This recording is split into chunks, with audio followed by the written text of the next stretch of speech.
up, Africa, your time has come. Open up your eyes and see the sun. Open up your spirit. Wake up, wake up, wake up, wake up, wake up, wake up, wake up.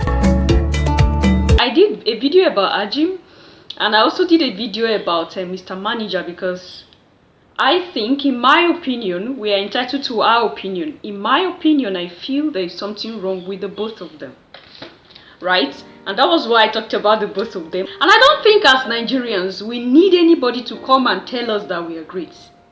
I don't know if you get where I'm going to. As a Nigerian, if you're watching right now, do you think you need anybody to come and remind you of who you are? It's quite unfortunate that the government is the way it is right now. It's quite unfortunate that we are in the fix right now, but we are going to get through. This is something that is normal. Every country goes through troubled times. The day Nigeria wakes up, Africa will never be the same again.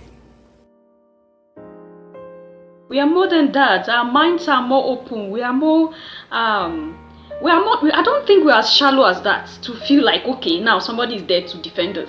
Oh no, come on. Anyway, so it's a reality that Nigeria as a whole, it has a significant role in the continent that we are in as Africans.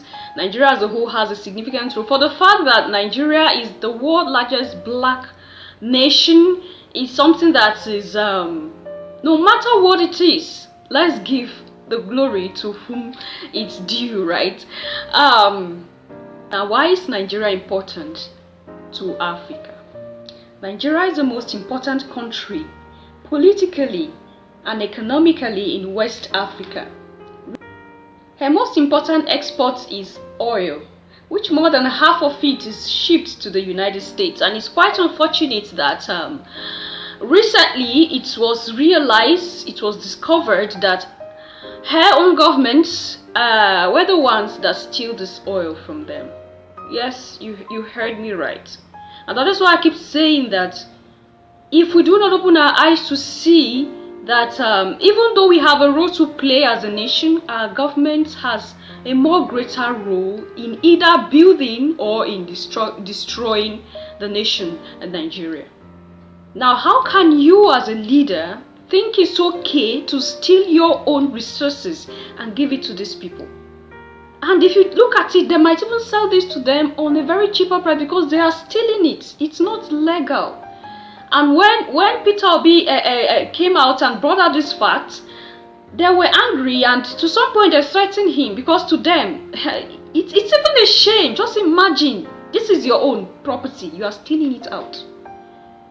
And that's when it was like a blow to the Nigerian people, because it was like, you mean our own government are the ones stealing oil from us? And when you put two and two together, you just see that the finger is pointing towards them, because like what Peter Obi said, oil is not sweet. You go to the supermarket and steal and put in your pocket. Anyhow, person cannot go to steal oil, right? Because you need a ship.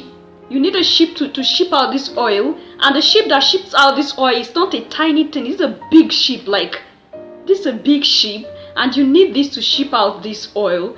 Now, where are the custom? Where are the naval officers? Where are those coast guards that are supposed to be there to monitor? And you tell me, hey, the government is not aware. And this has been happening for 9 years. Come on, are we this stupid?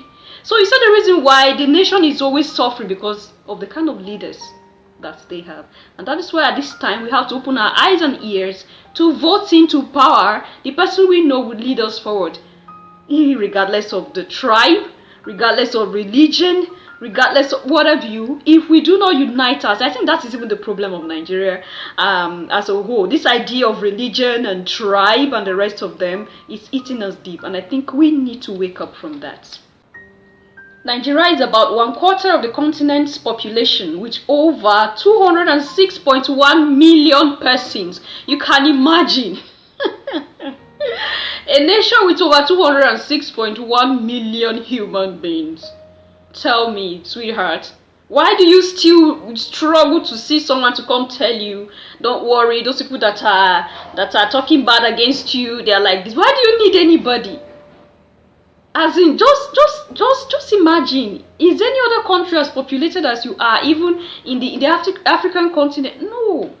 That is why I said there's something wrong with both of these two gentlemen. There's something wrong. And I don't think Nigerians are that myopic or Nigerians are that shallow-minded to keep hanging on persons like this. Why would you be waiting for someone to come and tell you, oh, no, you are good? When you know you're beautiful, right? You know you're beautiful, and then you are there soaking in, and then you are waiting for someone to come tell you you look beautiful. Oh, come on. We are more than that, right?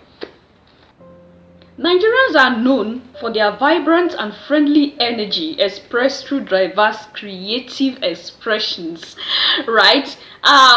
Like for those of you that have come down here, for those of you that know people like us, for those of you that have Nigerian friends, you could see that when you are with a Nigerian, there is no dulling moments, right? There is no time you have to stay. You have to be gingered all the time. Warm within, so we share that warmness around those we are living with. Of course, every nation has this problem. With a nation with this amount of population, tell me, there's a lot of things that will go wrong. There's a lot of things that will go wrong. And that is why I keep saying that if Nigeria was scaled through, if Nigeria will scale through what is going through, I tell you, Africa is moving ahead. Africa is moving forward. Nigeria is always representing, especially in terms of music, right? In terms of this Afrobeat is going higher to the world. A lot of persons are beginning to love Afrobeats, and then, you know, it's bringing more of what have you to the nation and to the continent. Like I said earlier, do you know that if Nigeria scales through, the whole of Africa will prosper. The whole of Africa will prosper, I tell you.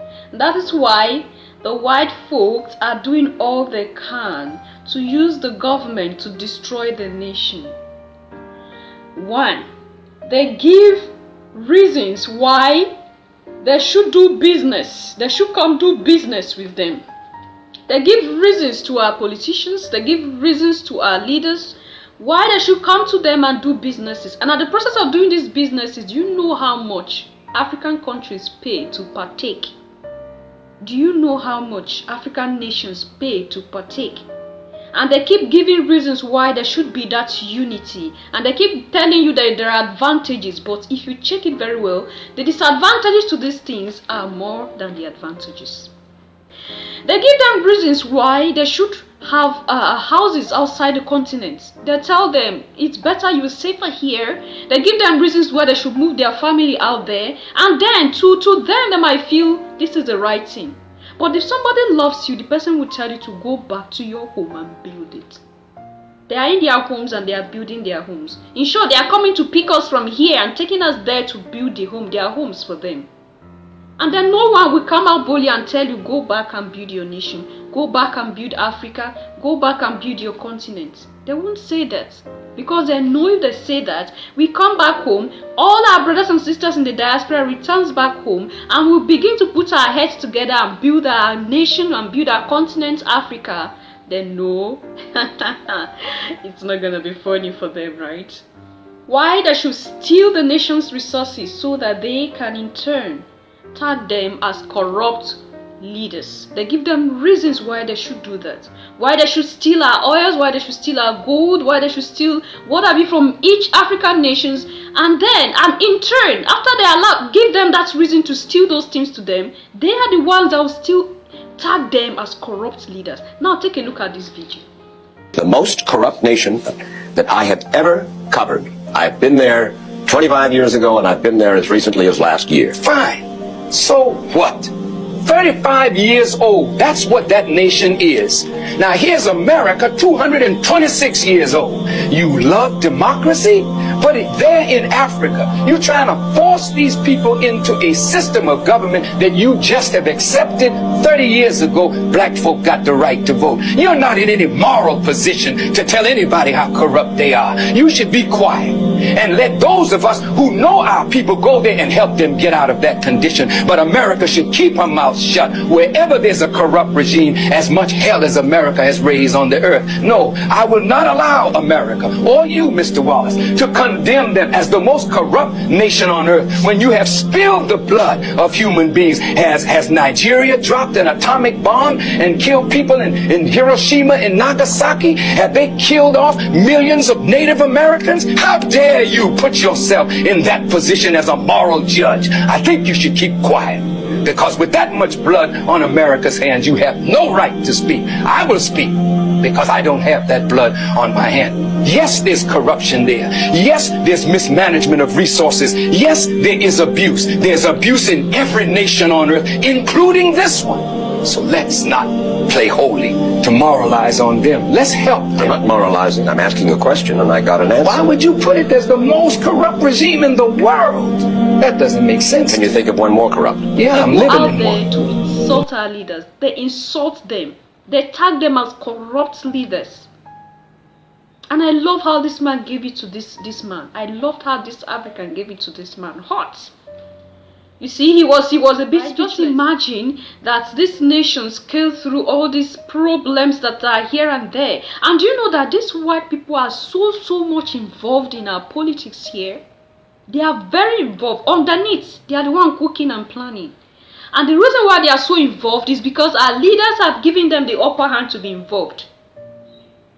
And that is why they can easily detect, they can easily navigate, they can easily come out to say they are saying this, they are saying that, and the rest of them.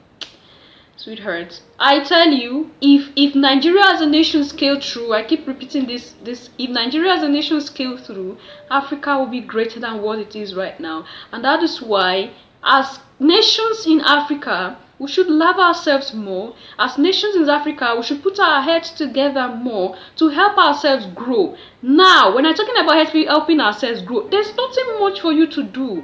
Now, if we watch what we do on the net, if we watch how we communicate with ourselves on the net, all the social media platforms that we have, if we watch what we tell ourselves, not to demoralize each other. Every nation in Africa is as important. Do not get me wrong. Every nation in Africa is as important. Now we should put our heads together to see the importance of every nation. Then by the time we do that, we'll see that we all need each other. Long live Nigeria, long live all the African countries in the continent, long live Africa as a whole, and I'll see you in my next one. What are your thoughts? What are your opinions? Leave them there at the comment section so that we discuss and then we journey together. Thank you so much for watching up to this time. If you haven't subscribed, what are you waiting for? Hit that subscribe button to be part of the family, and then you hit the notification bell so you get notified whenever I upload new videos. Let's make this more interactive. Leave your comment and your thoughts there. What do you think about the nation Nigeria in Africa, and what do you think about moving forward as the African continent as a whole? Remember to love yourself, love others, stay safe, stay positive. Bye.